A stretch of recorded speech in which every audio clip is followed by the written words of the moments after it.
इन दिनों हम सब भक्त नरसिंह मेहता जी की कथा सुन रहे हैं, जिसके अंतर्गत श्यामल दास जी का विवाह तय हो गया है मदन राय जी की पुत्री के साथ। उसी का प्रसंग पिछले दिनों आया था कि उन्होंने एक पत्र लिखा। कौन पत्र लिखा? मदन राय जी ने एक पत्र लिखा, मतलब जो लड़की के पिता थे वे पिताजी। उन्होंने एक पत्र लिखा जिसमें ये आग्रह किया कि उक्त तिथि पर आप हाथी, घोड़े, रथ और पैदल चतुरंगिनी बृहद बारात के साथ पधारिएगा और मर्यादा के अनुसार वस्त्र भूषण भी लाइएगा।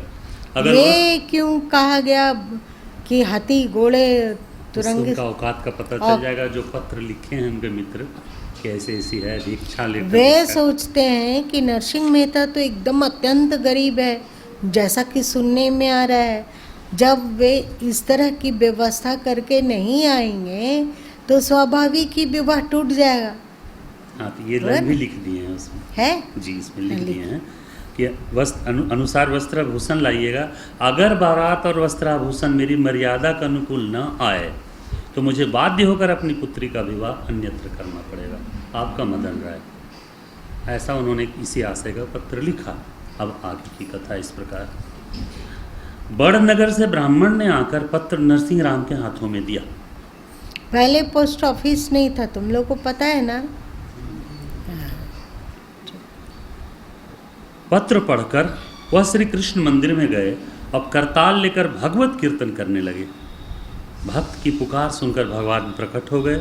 उन्होंने अमृतमयी वाणी से कहा, वत्स, मुझे मेरा आवाहन क्यों करना पड़ा? तुझे मेरा आवाहन क्यों करना पड़ा? तुझे मेरा आवाहन क्यों करना पड़ा?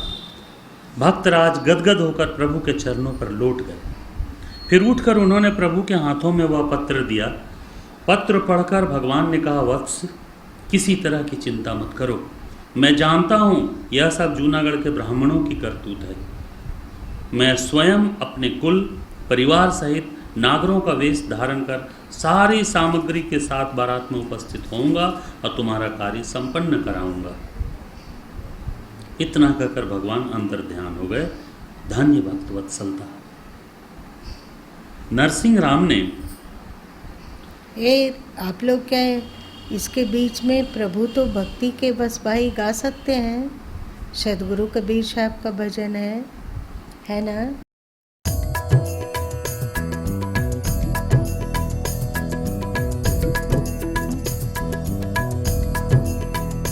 प्रभु तो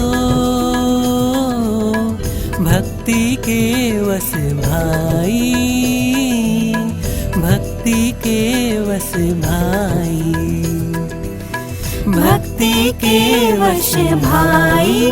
प्रभु तो भक्ति के वश भाई।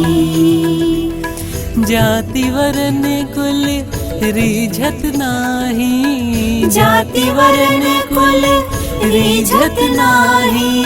नारी झे चतुराई ओ, जाति वरण कुल रीझत नाही। नारी झे चतुराई। भक्ति के वश भाई। प्रभु तो भक्ति के वश भाई, भक्ति के वश भाई। प्रभु तो भक्ति के वश भाई।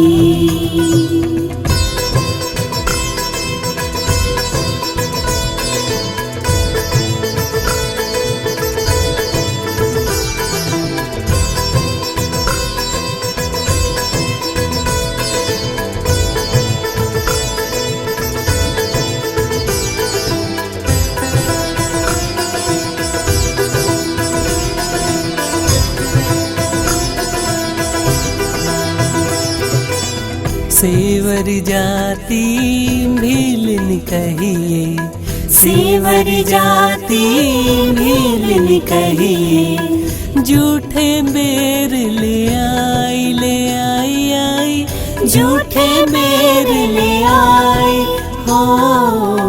सेवर जाति भीलन कहिए, झूठे बेर ले आई।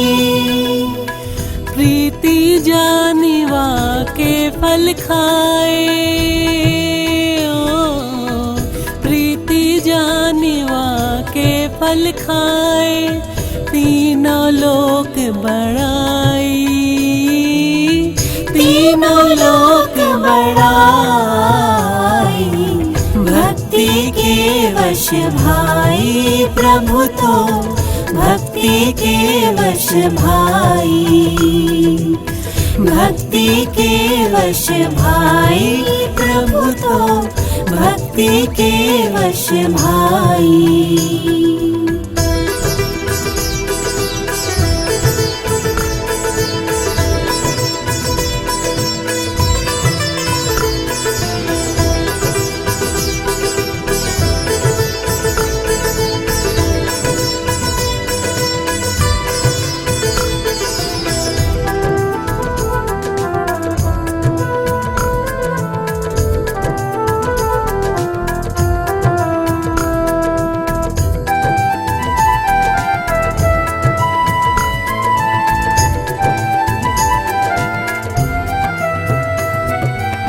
कर्मा कवन आचार कियो है, कर्मा कवन आचार कियो है।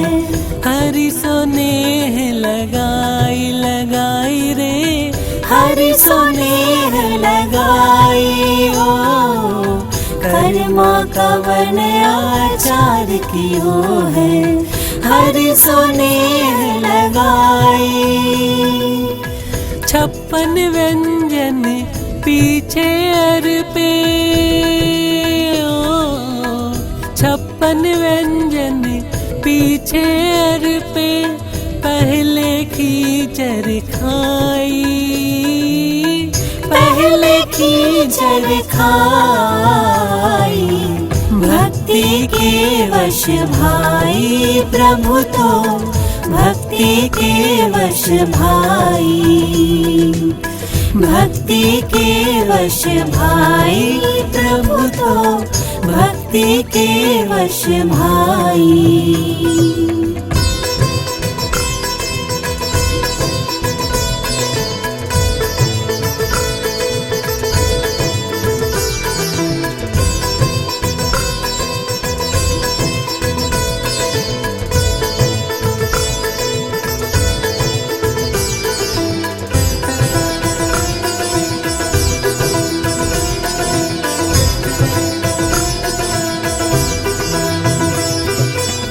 त्रिलोचन ओ नामा पीपा, त्रिलोचन ओ नामा पीपा।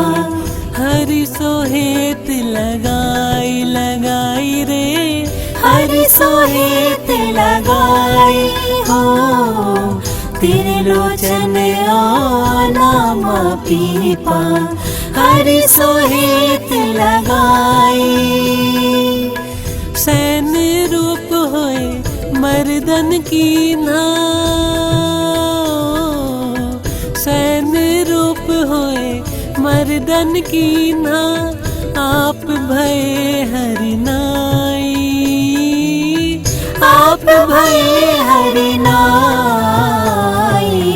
भक्ति के वश भाई प्रभु तो, भक्ति के वश भाई, भक्ति के वश भाई प्रभु तो, भक्ति के वश भाई।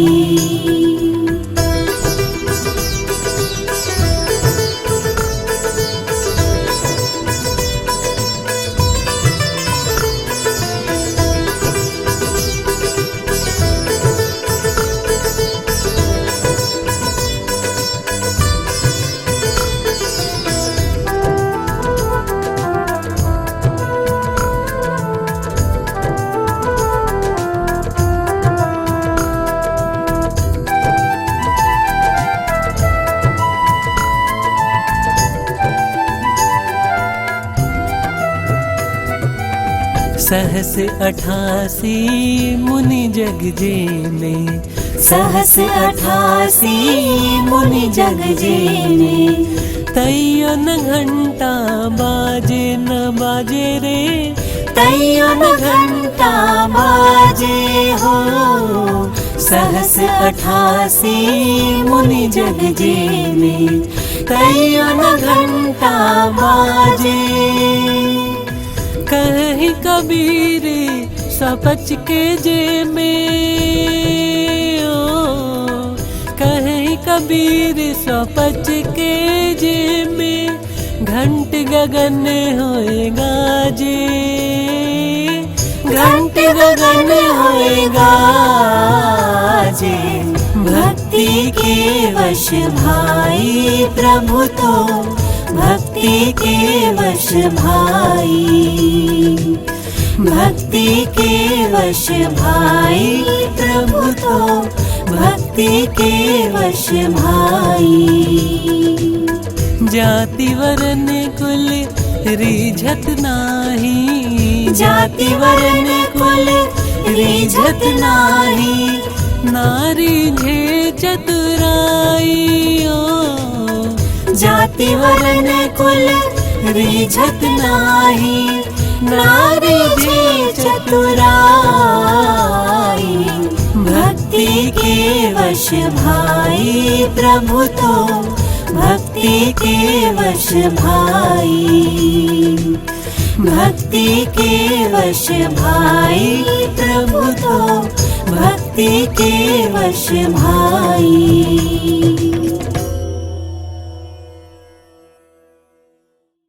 शेवरी की कथा सभी जानते हैं।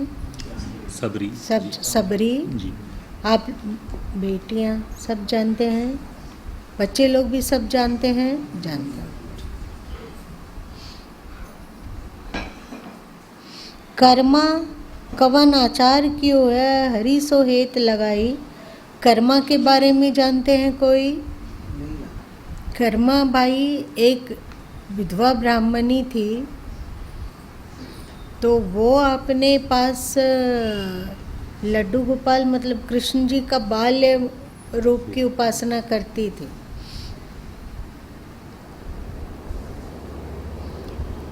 तो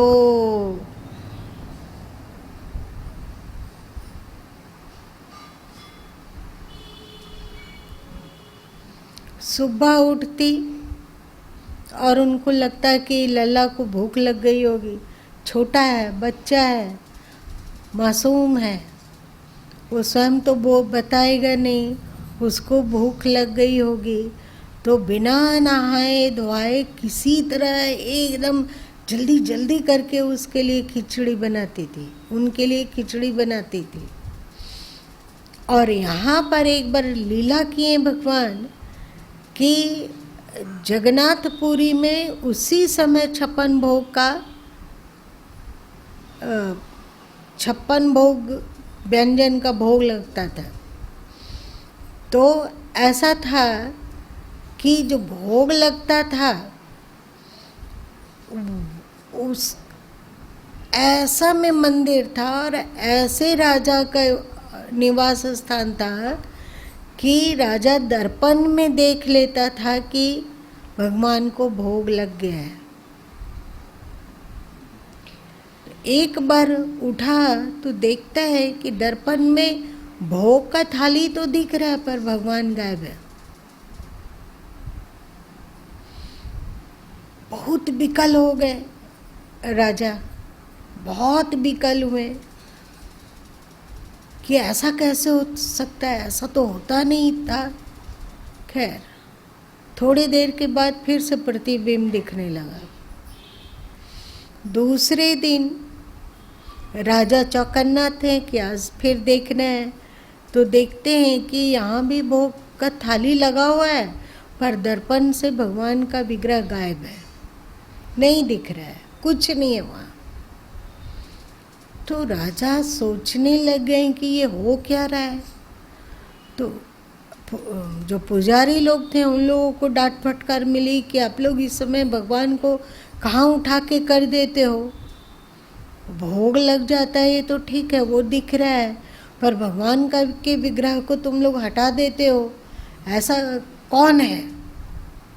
सब पुजारी लोग में खलबली मच गई। सब एक स्वर से कहा कि इस तरह का अपराध के बारे में हम लोग सोच भी नहीं सकते। तो बहुत चिंतित हो गए राजा के क्या होता है, कहाँ भगवान चले जाते हैं। राजा की भक्ति थी, हम लोग के लिए वो पत्थर की मूर्ति है, पर भक्ति के कारण ईश्वर को देखकर कि कहीं पर भी भक्ति कर लो, कहीं पर भी, जड़ चेतन कहीं भी, अगर दिल में भक्ति हो तो वहीं पर ईश्वर प्रकट हो सकते हैं। इस पर चर्चा कर चुके हैं ना।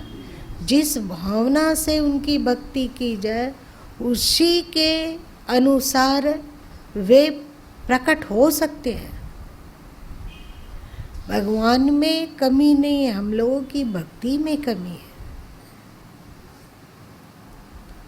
सब एक स्वर से बोला कि ऐसा हो ही नहीं सकता है कि ठाकुर जी को हम लोग भोग लगाने के उपरांत इधर उधर कर दें। राजा बड़ा ही भक्त हृदय था, बहुत व्याकुल हो गया कि क्या गलती हो गई हमसे जो हमें ठाकुर जी इस समय त्याग देते हैं।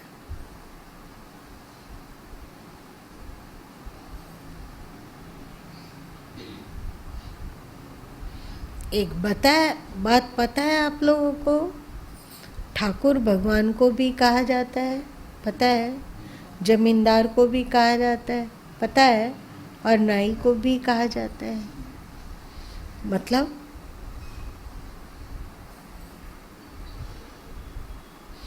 तो अति भक्ति के कारण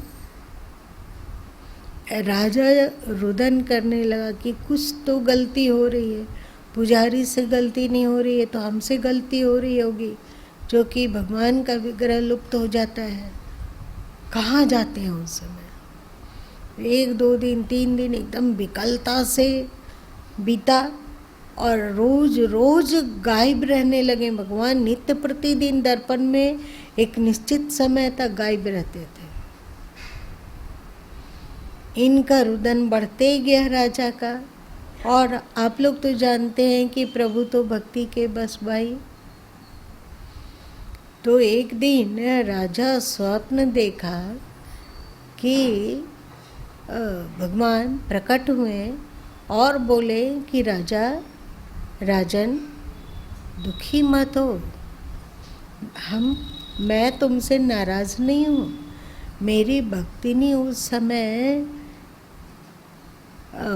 भोजन बना के हमें भोग लगाती है तो उनका भोजन करने चला जाता हूँ, तो मैं यहाँ कैसे दिखूँगा, कैसे आऊँगा। स्वप्न में ही राजा पूछे कि वो बड़भागिनी भक्तिन कौन है, तो भगवान सारा अता पता दे दिए। राजा भेष बदल के कर्माबाई की झोपड़ी में पहुँचे। वहाँ देखते हैं कि एक वृद्धा और विधवा ब्राह्मणी भोग खिचड़ी लगा के, मतलब खिचड़ी का भोग लगाई हुई है और साथ साथ में डांटते भी जा रही है भगवान को कि फिर तुम आज कम खाए, पता है तुमको इसी से तुम कमज़ोर होते जाते हो, चुपचाप खाओ और खाओ, इतना में तेरा पेट नहीं भरा होगा। राजा को तो बड़ा आश्चर्य लगा कि ये साधारण खिचड़ी बनी हुई है और वहाँ 56 तरह का व्यंजन और यहाँ साधारण सी खिचड़ी, और ये भक्ति से कोई आरती बिनती और करके नहीं उनको बुला रही है, डांट डांट के खिला रही है। जब इसको छुपकर राजा देख रहे हैं और जब भगवान उठने लग गए तो उनका कान पकड़ के बैठा ही वृद्धा, और भगवान की आवाज़ सुनाई दी कि माँ कान छोड़ो, दुखता है। तो कर्मा भाई बोली कि कान यदि छुड़वाना चाहता है तो सारी खिचड़ी खाओ।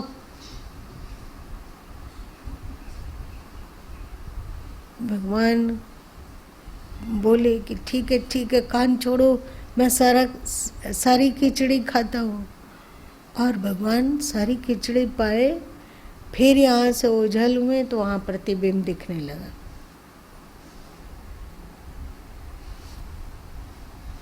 न स्नान न और कुछ, वो तो एकदम भक्ति पूर्वक भगवान को अपना पुत्र मान के उनकी देखभाल करती है, और बिना नहाए धोए खिचड़ी बना देती है, क्योंकि उनको देर हो जाएगा, भूख लगी होगी, छोटे हैं अभी, बच्चे हैं, दौड़ते भागते रहते हैं, थक जाते होंगे। क्या भक्ति का कमाल है। इन सब घटनाओं को पढ़ने पर लगता है कि हम लोगों का हृदय इतना पत्थर क्यों हो गया है। अभी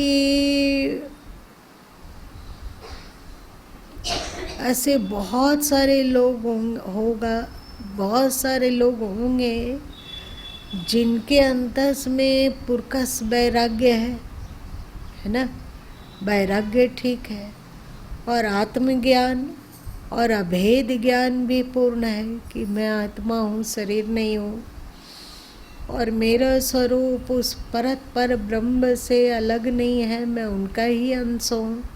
ऐसा ज्ञान वाले संत बहुत मिल जाएंगे, पर ऐसी भक्ति वाले संत दुर्लभ है। और सदगुरु कबीर साहब का एक भजन है, भजन याद नहीं आ रहा है, जिसमें वे बोलते हैं कि भक्ति के घर में मुक्ति मजदूरन बनकर पानी भरती है। याद आया कोई भजन इस तरह? भक्ति के घर में मुक्ति पनिहारिन बनकर पानी भरती है, मतलब कि भक्ति के समक्ष मोक्ष का कोई महत्व ही नहीं है।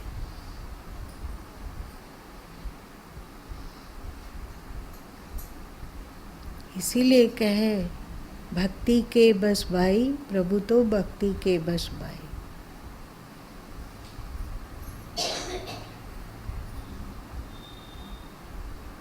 कर्मा कौन आचार कियो है, नेस हरि सो नेह लगाई, बस उसका केवल ईश्वर के प्रति प्रेम था।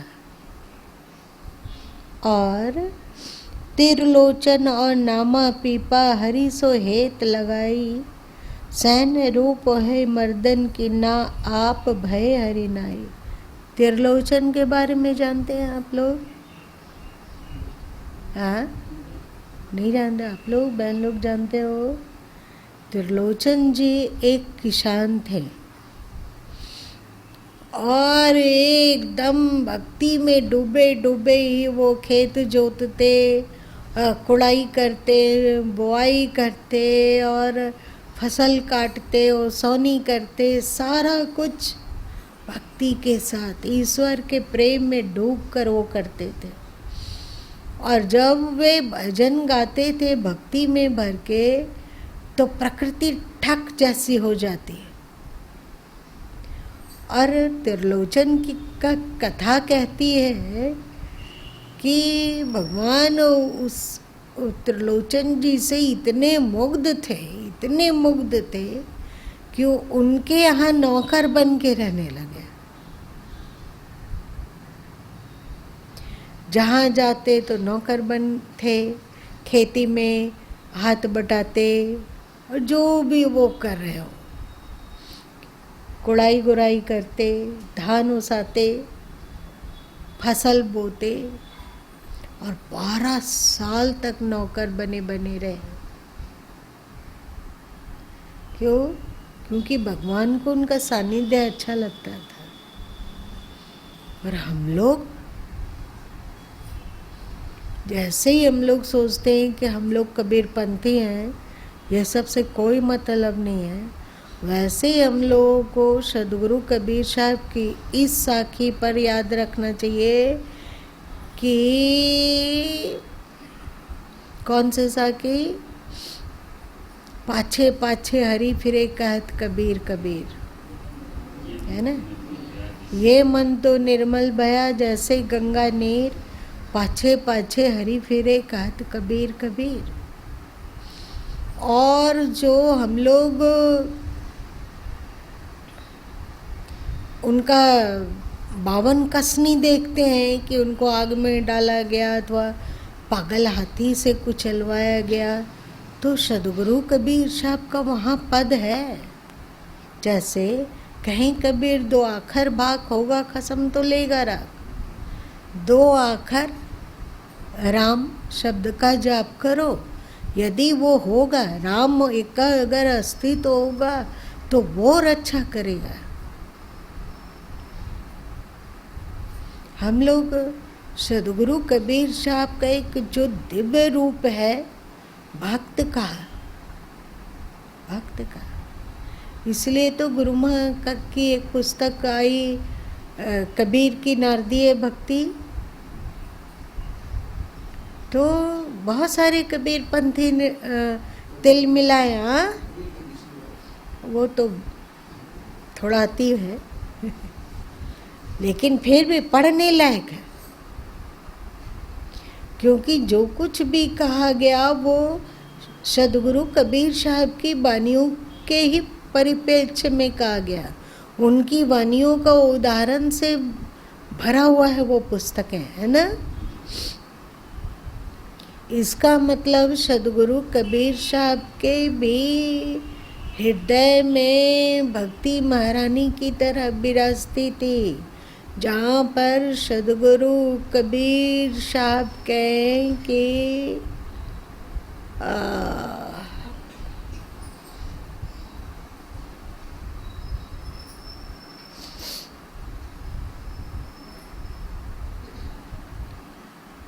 पंथ देखते देखते आंखें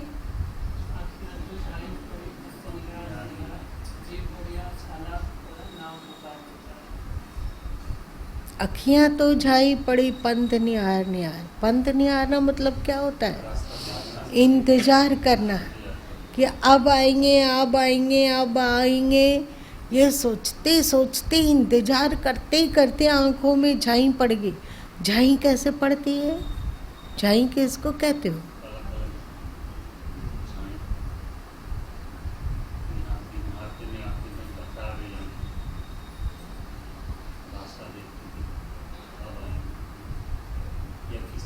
और जी बढ़िया तो छाला पड़ा, एक नाम पुकार पुकार कर जीव में छाला पड़ गया है। और कबीर साहब की साखी ग्रंथ को देखोगे तो उसमें एक है विरह को अंग, है ना। बीजक में भी विरह शब्द आया है ना। ज्ञानी लोग उसको, जो ज्ञानी टीका करते हैं उनको बताए कि विरह मतलब होता है अज्ञानी लोग विरह में व्याकुल होते हैं, ऐसा टीका किया गया। पर इतने साखियों को, इतने बीजक वाणियों को, इतने पदों को कैसे नकारा जा सकता है जिसमें ईश्वर के प्रति उनका थोर प्रेम झलकता है। चाहे आप शब्दावली ले लो, सदगुरु कबीर साहब की शब्दावली ले लो, चाहे उनका पदावली ले लो, चाहे उनका बीजक ले लो, चाहे उनकी साखियाँ ले लो, ऐसा लगता है कि सदगुरु कबीर साहब तो भक्ति में वैसे ही डूबे हुए थे जैसे श्रेष्ठ रसगुल्ला चाशनी में डूबा रहता है। श्रेष्ठ रसगुल्ला मतलब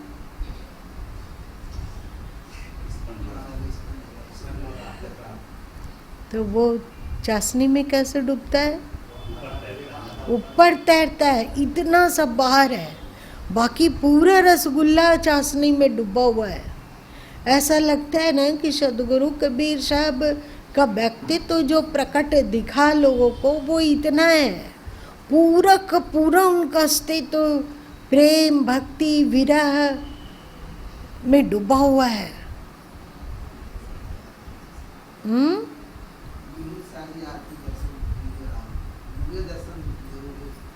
आवे कौने का।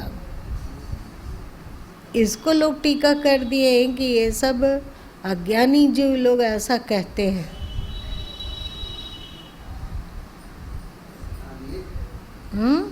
ऐसे बहुत सारी शक्तियाँ बीजक में भी है।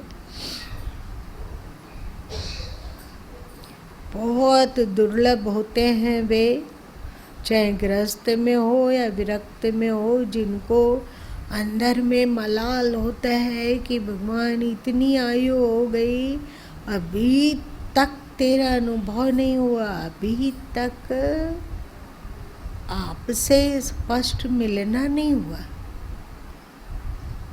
बहुत भाग्यशाली है, चाहे वो शबरी हो, चाहे त्रिलोचन हो, चाहे और कोई भी भक्त हो। लेकिन ऐसे भक्तिवान व्यक्ति वास्तव में धरती के श्रृंगार है, चाहे वे कहीं रहते हो। इसलिए कार्य करना, सोच सोच कर कार्य करना, राम कसौटी कसते रहें, बीजक में है ना, राम की कसौटी पर अपने को भी कसना और अपने कार्यों को भी कसना कि मेरे इस कार्य से वो मेरा प्रभु, मेरा मालिक, मेरा सर्वस्व प्रसन्न होगा या हमसे नाराज हो जाएगा, दुखी हो जाएगा। तो सोच सोच कर वो कर्म करता है, सोच सोच कर। जैसे कि सबरी सोच सोच कर बेर राम जी को समर्पित की कि मीठा बेर है तो इसको खाओ, की ना, चक चक के की। तो ऐसे ही जो भक्त होते हैं वो सोच सोच कर कर्म करते हैं कि क्या इससे भगवान खुश होंगे, अगर ये खुश होंगे तो ये कार्य हम करेंगे, पहाड़ जैसा कार्य हो लेकिन करेंगे। और लगता है कि इससे मेरा मालिक नाखुश हो जाएगा तो उसको दूर से ही हाथ जोड़ देते हैं। जैसे अहंकार उनको पसंद नहीं है। बीजक में कहाँ कहा गया, सही न सकहीं गर्व प्रहारी। वे किसी के गर्व और घमंड को सहन नहीं सकते हैं। ऐसा कर्म न कीजिए गुनी, है ना। सदगुरु कबीर साहब अपने भजनावली में कहते हैं कि घुंगुची जो होता है, घुंगुची को देखे क्या होता है, जिसका मुंह काला होता है और पूरा शरीर दूसरा कलर का होता है और मुंह काला होता है इतना दूर, पीछे शरीर पीला रहता है, मुंह के पास में काला होता है। तो सदगुरु कबीर साहब बोले कि घुंगुची भी घमंड किया, इसके कारण भगवान उसका मुंह काला कर दिए। ऐसा गर्व न कीजिए गुनी, है ना।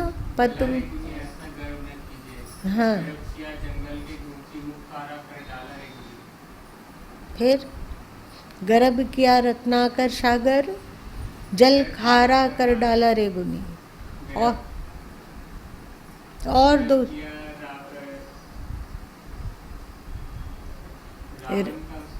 रावण का है और दुर्योधन का है। तो उन लोग घमंड किए तो उनकी क्या स्थिति भगवान कर दिए देखो। तो घमंड उनको पसंद नहीं है ना बाबा। सदगुरु कबीर साहब साखी में कहते हैं कि ना कछु किया ना कर सका, ना करने योग शरीर, जो कछु किया सो हरि किया, भया कबीर कबीर, है ना। कितनी नम्रता है। लोग उनकी सिद्धि के बारे में बोलते थे, लोग उनको उनके ज्ञान की चर्चा करते थे। कबीर के समय में ही बहुत सारे संत सदगुरु कबीर साहब को भगवान देखने लगे थे। पता है आप लोगों को। आप अन्य उस समय के समकालीन और 200 साल तक के संतों की वाणियों को पढ़े तो उस कबीर जब हुए उसके 200 साल तक जो संत हुए वे सब के बहुत सारे ऐसे संत हैं जो कि सदगुरु कबीर साहब को साक्षात ईश्वर समझते हैं। और सदगुरु कबीर साहब अपने को क्या बोलते हैं, ना कछु किया ना कर सका, ना करने योग्य शरीर। मैंने कुछ नहीं किया, मेरा करने योग्य न शरीर है, न मन है, न बुद्धि है, न उतनी अकल है। जो कुछ किया सो हरि किया। यदि कुछ चमत्कार हुआ तो उस चमत्कार को ईश्वर ने किया। पर दुनिया वाले लोग भया कबीर कबीर लोग कहने लग गए हैं कि कबीर साहब ने चमत्कार किया, कबीर साहब अग्नि में बैठे थे फिर भी नहीं जले और सुरक्षित निकले। सदगुरु कबीर साहब को लोगों ने पत्थर बांध के गंगा के बीच में डुबाने का प्रयत्न किया लेकिन वे नहीं डूबे। हाथी से कुचलवाया गया तो वे हाथी दूर भागा ना। जलाने का, जीवित जला देने की कोशिश किया गया तो अग्नि सब रोड़ा लक्कड़ जितना था सब जल के स्वाहा हो गया। पर सदगुरु कबीर साहब नहीं जले। फिर 52 कसनी में 3-4 कसनियों का तो वर्णन आप सब जानते हैं। पर बहुत सारे ऐसी कसनियाँ हैं जैसे कि उन्हें तलवार के घाट उतार देने का कोशिश किया गया तो तलवार पुष्प माला बन के उनके गले में झूल गई। ऐसे ऐसे बहुत सारे। इतना चमत्कार कोई ईश्वर ही कर सकता है ऐसा लोग सोचे। और उनके जीवन काल में ही बहुत सारे संत महापुरुष और गृहस्थ सबके सब उनको साक्षात ईश्वर समझकर उनका गुणगान करते थे। लेकिन सदगुरु कबीर साहब की विनम्रता अद्भुत। वे कहते हैं हमको बाबा मत कहो। लोग क्योंकि वे संत थे तो उनको बाबा लोग कहता होगा तो वे बोले कि हमको बाबा मत कहो। बाबा है बलिहार, वो ईश्वर ही बाबा है जो सर्वशक्तिमान है। बाबा होकर बैठ से घनी सहे सिर मार। यदि मैं बाबा बन के बैठूंगा तो फिर बहुत मार खाऊंगा क्योंकि वो उनको पसंद नहीं है। अहंकार बिल्कुल पसंद नहीं है उनको, इसलिए हमें बाबा मत कहो। उनकी भक्ति का क्या कहना।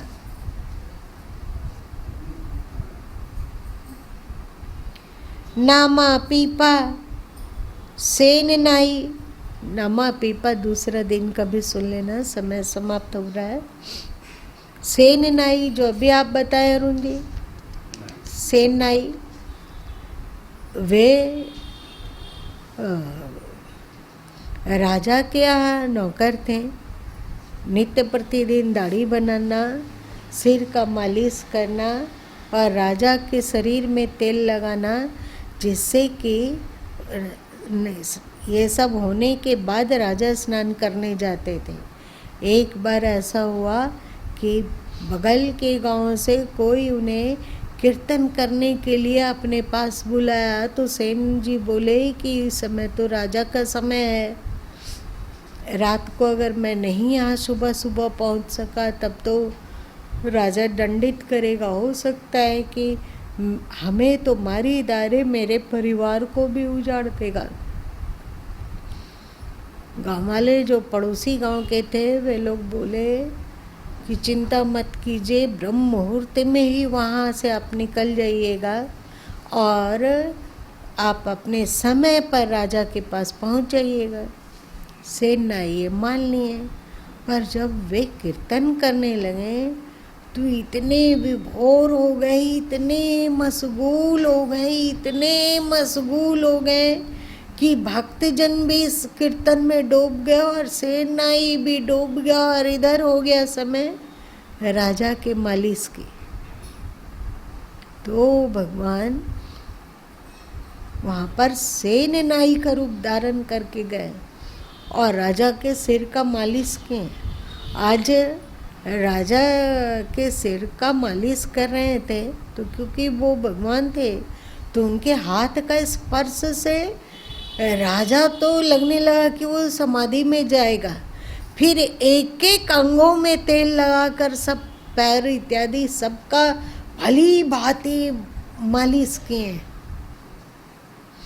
और इधर राजा सो विभोर होकर समाधिस्थ हो रहे हैं और उधर जब होश आया सेनाई को तो वो कह रहे राजा के पास तो जाने में देर हो गया।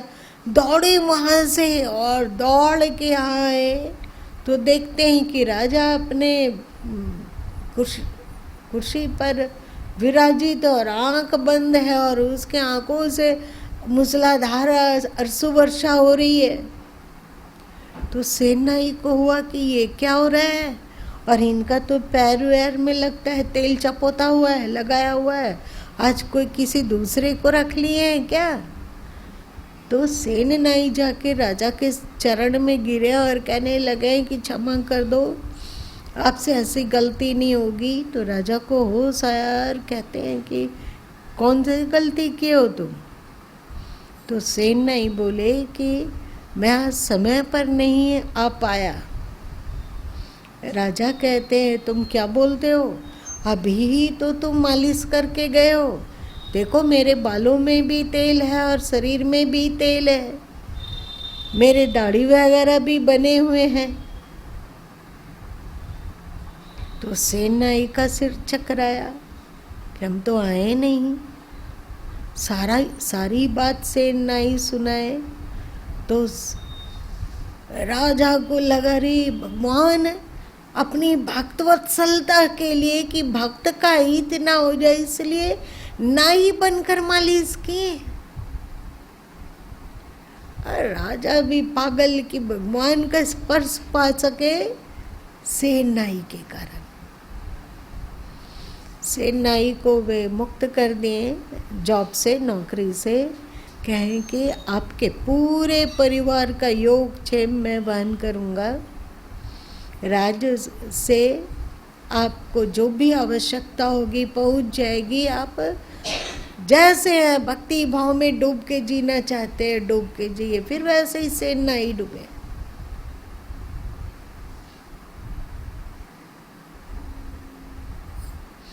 आप लोग तो यहाँ पर बहुत अच्छे अच्छे पद में रहे हैं सरकारी नौकरी में, आप लोग को नहीं लगता है कि भक्ति आनी चाहिए? रामकृष्ण जी आप बताइए, कभी भक्ति जागी? नहीं, कभी भक्ति जागती इस समय कि अब तो इतना उम्र हो गया, क्या ऐसा हो सकता है कि हम उनका दर्शन पा सके? होता है कभी? होना चाहिए। मौर्य जी नहीं होता है आपका?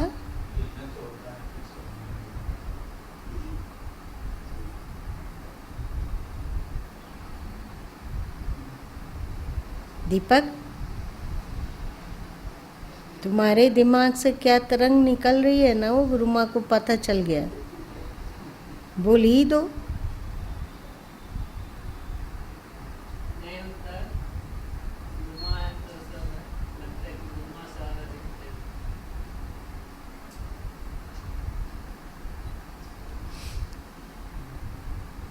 आप लोग को प्रेम और भक्ति की पुलक जिसमें आँख में पानी हो, उनका इंतज़ार करते हुए शरीर की सारी रोमावलियाँ खड़ी हो जाए।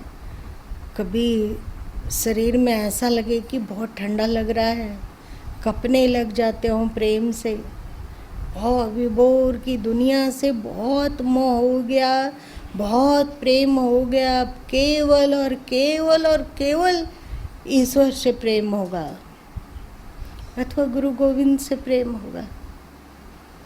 उनकी प्रसन्नता के अनुसार हमें कार्य करना है। उनके प्रसन्नता के अनुसार हमारे भीतर विचार उठे, उनके प्रसन्नता के अनुरूप हमसे वाणी निकले, उनके प्रसन्नता के अनुरूप हमारा जीवन हो, और उनके प्रसन्नता के अनुरूप हमारा दुनिया छोड़कर जाना हो। ऐसे भक्त से कभी अनुचित कार्य हो सकेगा? जो पल पल प्रेम में डूबा हो कि उनके प्रतिकूल ना हो जाए। प्रतिकूल हो जाएगा तो उनके नज़र से गिर जाएंगे, और उनके नज़र से गिर जाएंगे तो जीने का औचित्य क्या है? क्या करेंगे जीकर? उनके नज़र से उतर जाए बेकार है जीवन।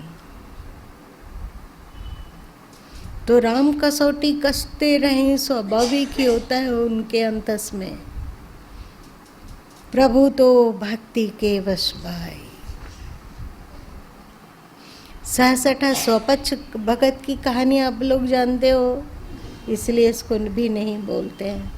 यहाँ पर नरसिंह मेहता के लिए फिर से अपना वो रूप प्रभु दिखाने के लिए आ रहे हैं जिसमें उन्हें भक्तवत्सल के नाम से पुकारा जाता है ना। भक्तवत्सल, वत्सल किसको कहते हैं? जैसे नवजात बछड़े से गैया को प्रेम होता है, इतना गंदा रहता है बच्चा जब जन्म लेता है, तो भी मैया उसकी प्रेम विभोर होकर चाट चाट के उसको साफ कर देती है। ये प्रेम का पागलपन है, ऐसा किसी पशु पक्षी में नहीं होता है। ऐसा प्रेम का पागलपन जैसे गाय का अपने बछड़े के प्रति है, वैसे ही भगवान का अपने भक्त के प्रति वैसा ही पागलपन वाला प्रेम है। इसका अनुभव हम लोग को नहीं हो पाता है क्योंकि हम लोग अभागे हैं, भक्ति नहीं है। आती है, भक्ति का उद्रेक आता है, पर वो बरसाती नदी के समान है। सदगुरु कबीर साहब की एक बानी है, क्या है बताओ तो? प्रेम भाव सोई सराहिए, जेठ मास ठहराए। ऐसा है ना?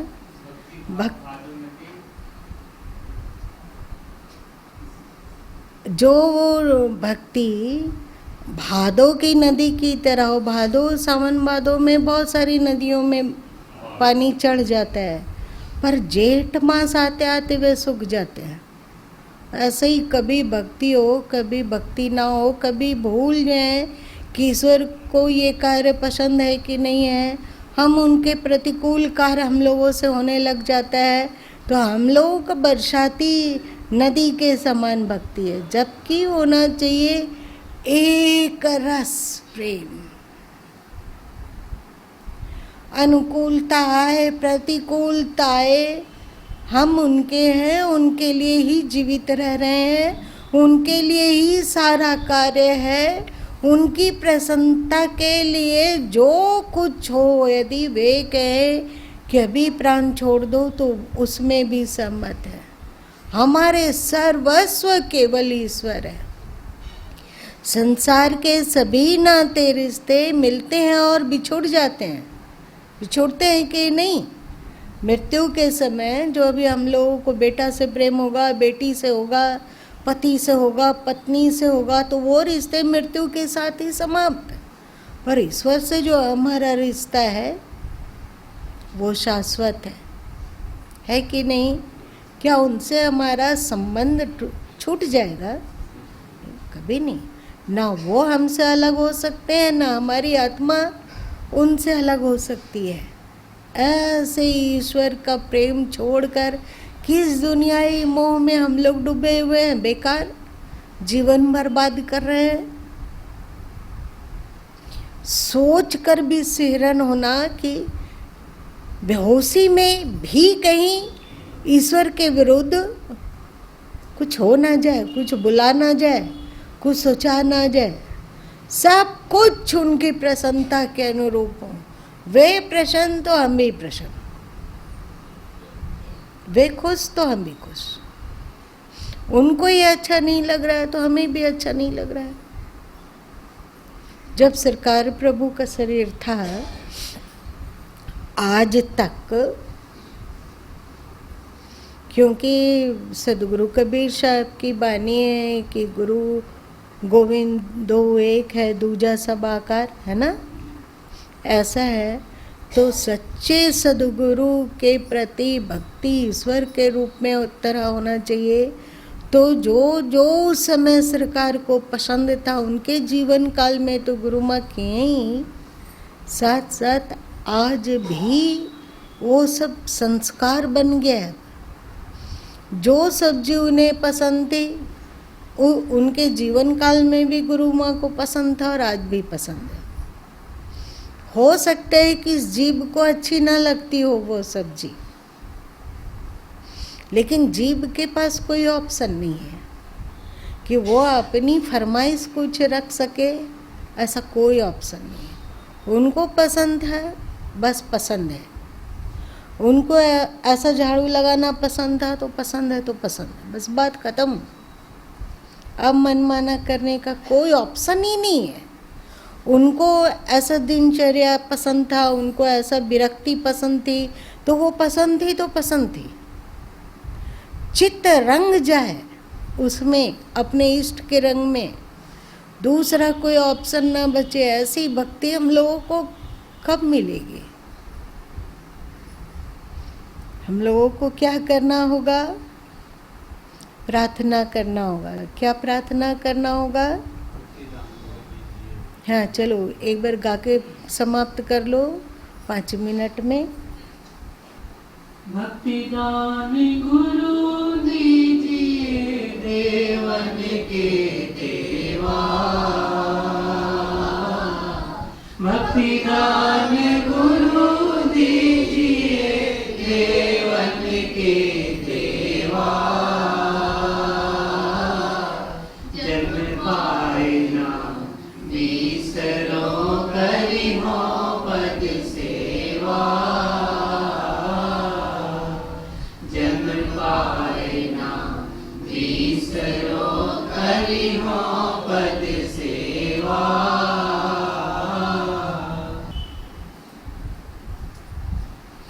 आज इतने ही रहने दो।